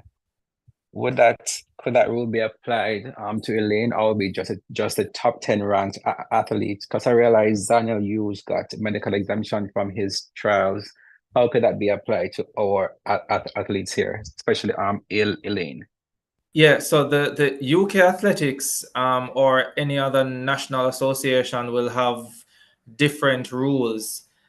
So I guess whatever the rules are for the UK, it allowed for Zarnell Hughes to get a medical exemption. Here, the J3's rules say that you have to be ranked top 3 in the world to be eligible for a medical exemption. Now, there are questions around whether it is top 3 in the world at the start of the year, if it's top 3 in the world last year, if it's top 3 in the world at the time of the national championships. It doesn't matter which of those, Elaine would not qualify. Yeah. So no, Elaine would not be eligible for a medical exemption. Based on the rules. Yes. They did, when they released something, the J3 has released something, a document recently, the one about, it had a lot of stuff in it. They did touch on the medical exemption. And it seemed to have a little, maybe I didn't read it, I didn't pay a lot of it, close attention to it. But you're saying that that's the only criteria they have. I thought they had a little wiggle room for something. Did they?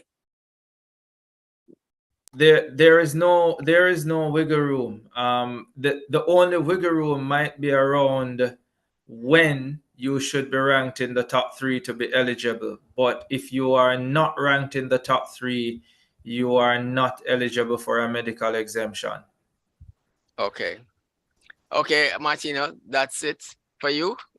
Okay, thanks for asking that question. Zuri, you're up next. Yes. Thanks, DP Stu. It's my question is, I don't know if I missed it or if we haven't reached there yet, but the high jump. I know in terms of looking at Olympics, we might not be excited because our jumpers might not yet have the Olympic standard, but I think we have 4 jumpers who will make the high jump trials quite exciting. So I just wanted to get the panelist perspective on the high jump. Yes, we hadn't gotten to the high jump yet, but I know we have a lady. And that's the men's high jump? Yes, the men's high jump. Okay. Yeah, I mean, it's not a bad event. You have Romain Beckford, the NCAA champion indoors and out. You have 3 local jumpers who have competed against each other fiercely. Great friendly rivalry throughout the entire season. Christophe Bryan, there is Lashane. Christophe Bryan is at the MVP track club. There's Raymond Richards, who is also at MVP. And from GC Foster College, Lashane Wilson. All of them 2.25 meters to 2.28 meters. The Olympic qualifying standard is 2.33 meters. So a lot of work to be done in that department. But I do agree with you that just on a local level, a national trials level, it could be a really nice competition like it has been for the entire season. whenever they meet. And I have to go shortly, but I think, yeah, this one is going to be a good one. Yeah, two of them have a head start that they are on the World Athletics quota list. Romain Beckford. Oh. And the gentleman who changed that MVP. They're on the quota list. Right? So okay, so they can qualify. If the JHA is so inclined, they can select one of those two, unless it can't be two. It can't I be hear two. there's a cap, you know. Their press release that said the cap is 5. Yeah, they said that they were selecting maximum 5. I did ask the president Garthgale about it at the press conference on Monday, and he said that they are willing to reconsider and possibly select more than 5. That's great news. Okay. Okay, I see one more hand up, Robert. Robert, hey, PP Robert, go ahead. Good night. My simple question is about the other events. I'm really a sports fanatic, so whether it's whatever sport. So my quick one is, we have heard everything up to 400, 800 meter, 1,005, 3,000. Other field events that when it comes on to Olympics, I'm always interested. Many times, me and Sue have the argument, the javelin, the hammer throw. I would just like to hear both men's opinion on the other sprints, 800 and 1,005 go up on the male and the female, and also the other field events.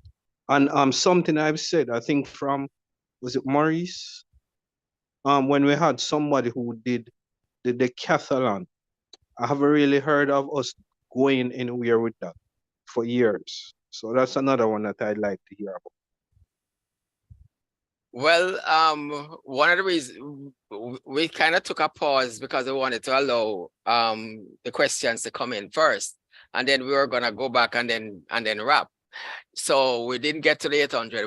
With the 800, I think for the females, there's Natalia, and I'll let well, Hugh, you come in first and see if we can do a little quick run on the remaining individuals, 800 and up. Yeah, in the events that he named, we have Olympic qualifiers who expected to qualify easily at our nationals. Among the women, Natalia Gould and Adele Tracy, both with the Olympic qualifying time, expected to qualify easily and proceed to Paris.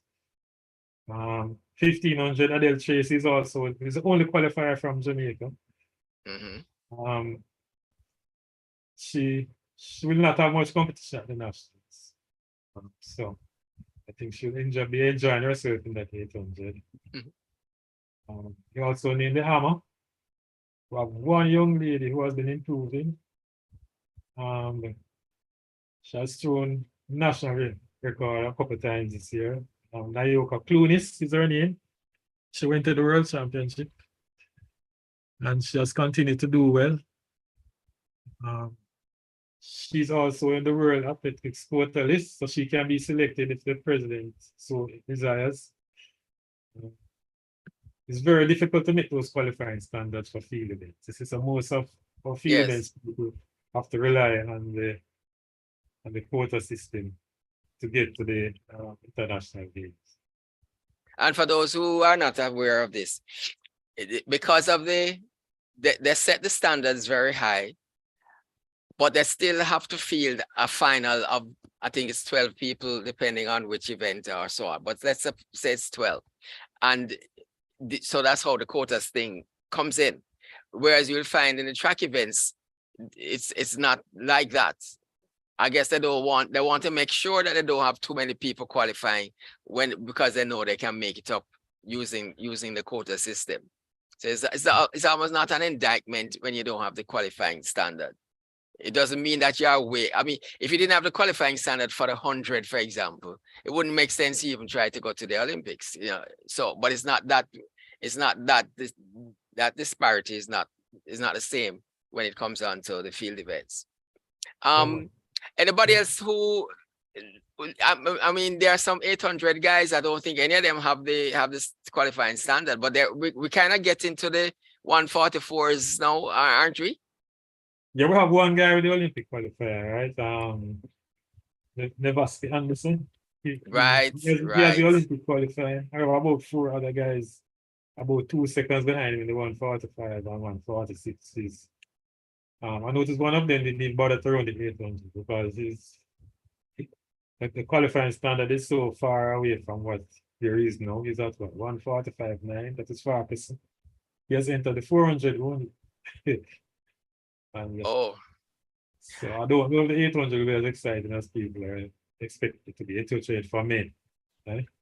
We have this one qualifier and we have nobody in the men at the 1500 really. No, we don't have anybody at the 1500. Right. The shot put over world class, true. He's around 8 in the world. Campbell. Rajendra Campbell. So right. He was just, but he had a big throw recently, didn't he? Yeah, he came. There's a meet in Europe last week. He came second to the European champion. Yeah? But he hasn't gone over 22. Has he gone over 22? He hasn't gone over 22. He's what he threw to get the Olympic qualifier. Oh. He has thrown 21 enough on a lot of occasions this season, including last week. Oh, so are you saying he doesn't have the standard? No, he has the standard. 22.22 meters. Okay, so he has that. Yeah. And he's the only one of any notes. Yeah, we don't. He's the only world class shot putter we have at the moment. Okay. And I think to just before we wrap, I think we should touch on the 400 hurdles. Let us have a quick word on the 400 hurdles for men and women, and then we can wrap. 400 hurdles for women. We have 4 women with the qualifying standard, right? One of them has been performing very well. She has beaten the other 3 on all occasions this season. Rochelle. Yeah, Rochelle Clayton. Right? Now, the other 3 ladies, any 2 of those 3 can qualify. They are evenly matched. I can't pick it at the moment. Yeah. You mean they don't have the standard yet, or they don't have the standard yet? They all have the standard. Oh, they all have the standard. Okay. But Clayton is clearly ahead of the others. Of the others. And, they have also entered the flat 400 as insurance, I suspect.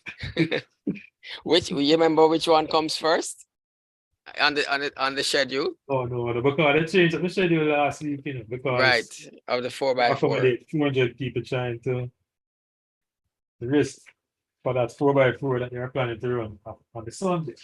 Yes. Yeah. But I haven't heard of any overseas international team. I mean, I think they say you have to have international competitors for it to be valid. Is that your understanding as well? Yes, that is correct. But they issued a release yesterday saying that St. Vincent will be present. Right? Oh, St. Vincent. Okay. And they're seeking a couple other teams to join, because more than one Jamaican team will be going for that 4x4 standard. Right?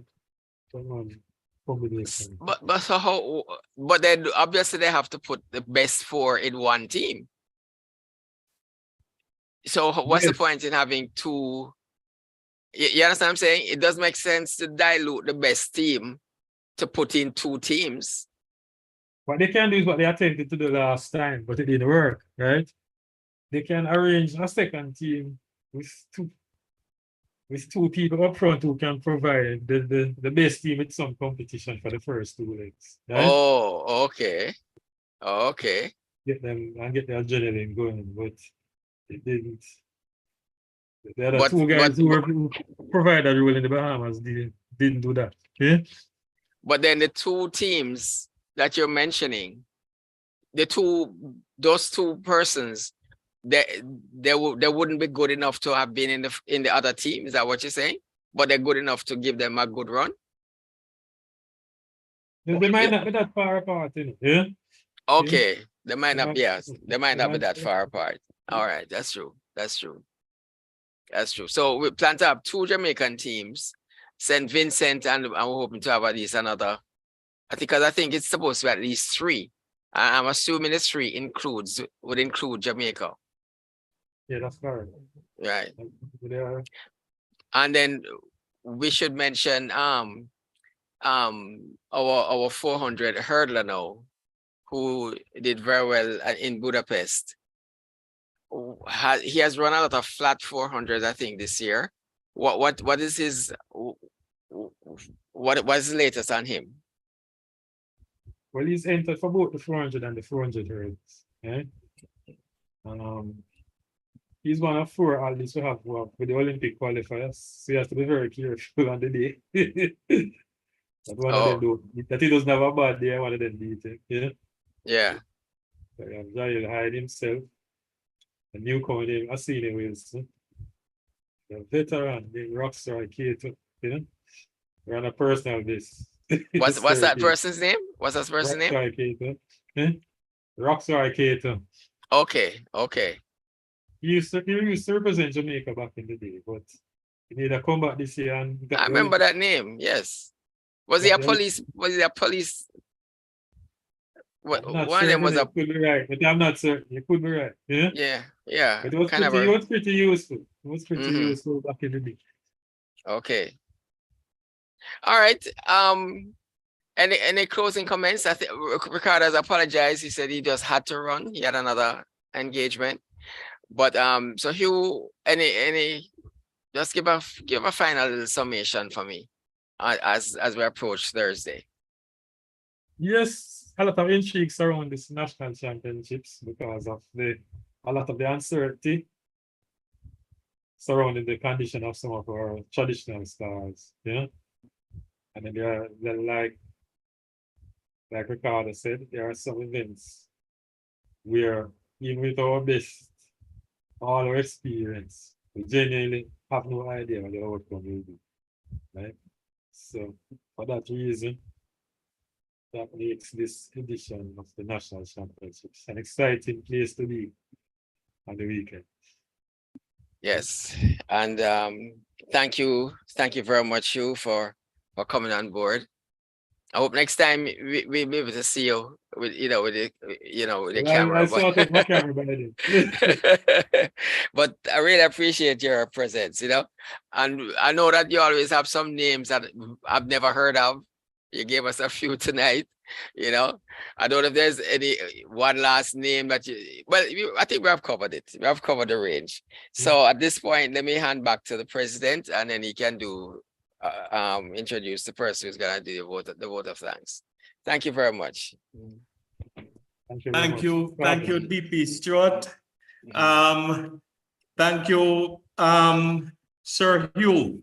It was a good presentation, and even though Ricardo ran, it's a good thing that it's not a relay because Ricardo ran out and left you. But it was really a good evening, and I am DP Stewart. Which member of our club is down for doing the DP Earl.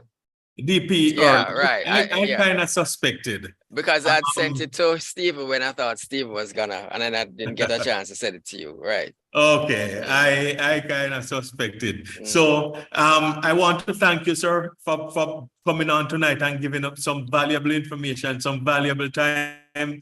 If you notice, I'll tell you a secret. Our meetings are usually over at 8:30. And if you notice, it's after 9 now and nobody has logged off. So that in itself tells you how interested persons were. But I'm going to pass it over now to distinguished President Earl, to do the actual vote of thanks. Right. DP Earl.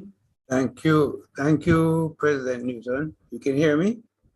Loud and clear. Yes, we can hear you.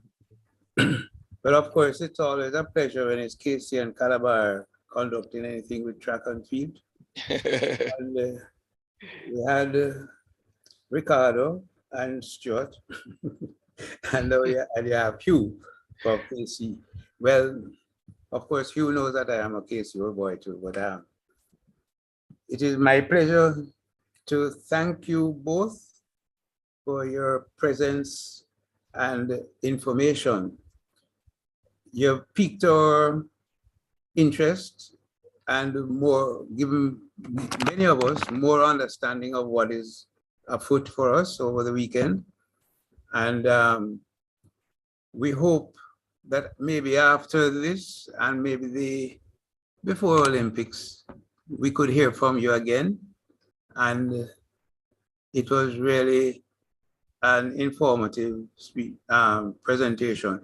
We are, of course, disappointed in some areas, not of your presentation, but I mean the outcome of what will happen with some of the missing people.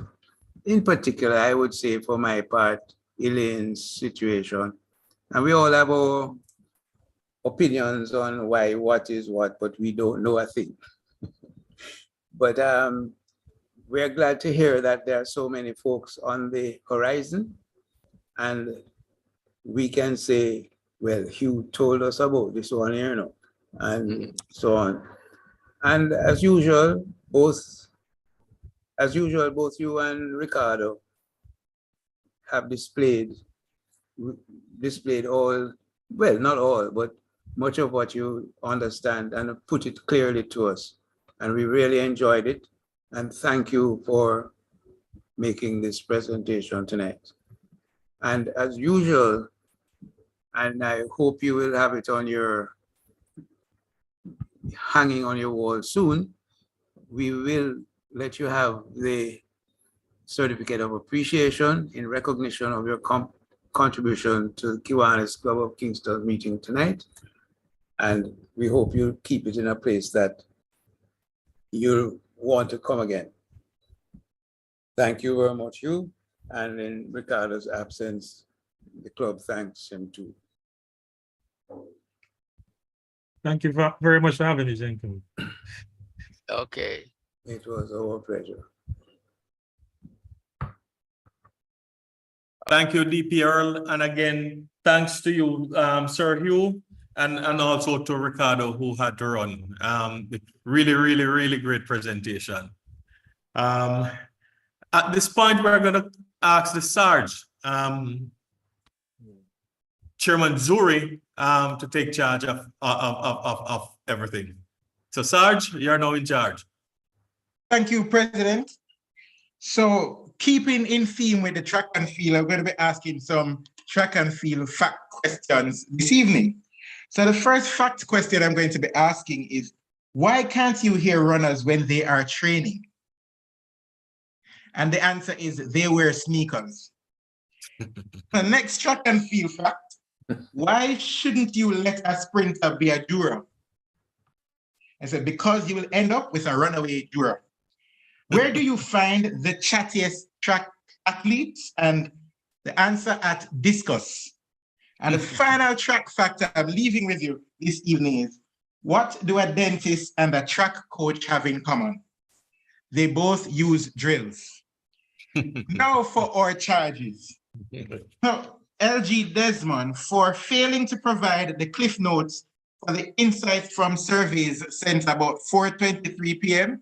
We appreciate the information, but brevity is also good. So $500. DLG Willie, for his thank you note for interclubbing with non-Tigo Bay, and his thought for DP Stewart Spencer, $500. And the final charge this evening is for DP Chris for his deletion at 5:58 p.m. last evening. Have a good evening, gentlemen. And everyone else who is present on the platform, all Kiwanians. Thank you, Sarge.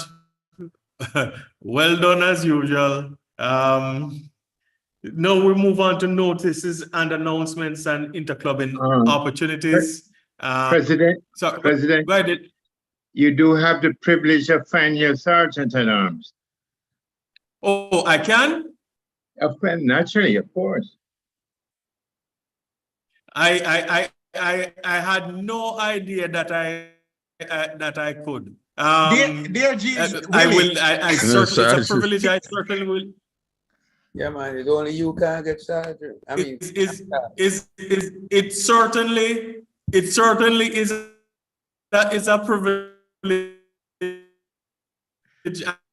I'll be using up over the next couple of months, but I really couldn't find him for tonight. But look out for the next coming months. All right, so now we're going to go into notices and announcements and interclubbing opportunities with DLG Willie. All right, in the interest of time there, I just have about one. In respect to notice and announcement, the most important one this week, we hope to have a planning meeting of the National Dance Theatre on Thursday, June 27th at my house. And fellow Kiwanis, in this respect, we now have tickets on hand. The cost of each ticket is $3,000, and the date is July 27th at 8 p.m. That's a Saturday. So I'll be in touch and number you during the course of this week and see if we can disperse some of the tickets. Ticket sales are going quite well so far. We've dispersed just under 100 tickets already. And so far as interclubbing opportunities, a schedule of interclubbing opportunities will be circulated to members in the morning. Thank you, President. You may invite the other clubs if you have any announcements to make at this time. If there's anybody from Kingston, I do know they have an upcoming fish fry, their annual fish fry, sometime in July. Okay, thank you, DLG Willie. Thank you. And as DLG Willie said, we now invite any other Kiwanis club online that has an upcoming event. Please go ahead and let us know about it. All right. President, I've just been asked by Chairman Heaven, Kiwanis Club of Montego Bay, that their meeting on Thursday will be a karaoke and games night. Anybody in Montego Bay on Thursday can pop in at the RADA office in West Green, Montego Bay. The meeting starts at 6 p.m. Crystal will be very happy to see some of you there if you are in Montego Bay. Thank you. All right, thank you to Sir Will. And remember Kiwanis Club of Kingston members, one person who we can always depend on to interclub with us is Director Designate. That's it, right? Director Designate Crystal. That's correct. That's correct. So please, show your support. I did not hear DP Marcel is supposed to be bringing thoughts for the week, but it's strange that we had a sports evening and I didn't hear him come with any questions. He did apologize, but I didn't get a chance to mention it earlier. But he had some church committee meeting that he had to present something at. Okay. I found it strange that we had sports and he didn't ask any question. All right. So in the interest of time, we will dispense with the thoughts for the week this week. Because it's now 9:26. We're well over the time of our normal termination time, but it was well worth it. We got some real valuable information and insight into what's happening in the sporting arena this evening. So all I'm going to do at this time, won't delay you any longer. I'm going to ask for each of us to raise our glass and raise a toast to Kiwanis International, Jamaica land we love. And at 9:26, this very interesting meeting of the Kiwanis Club of Kingston is now terminated. Good night, everybody. Those of you who need to get home, journeying mercies, the rest of you, thanks for joining us. For everybody, thanks for joining us. It was a real good evening. And we'll be here again next week, Tuesday, 7 o'clock, to do it all over again. Thank you for joining.